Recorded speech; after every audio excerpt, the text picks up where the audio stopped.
لا حول ولا قوة إلا بالله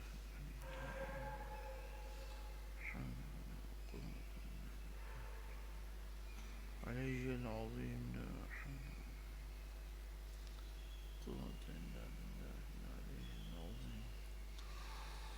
لا حول ولا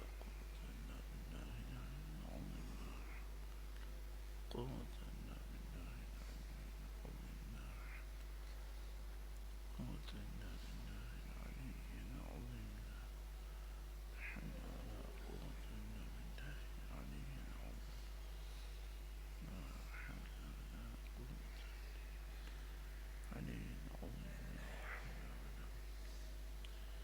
قوة إلا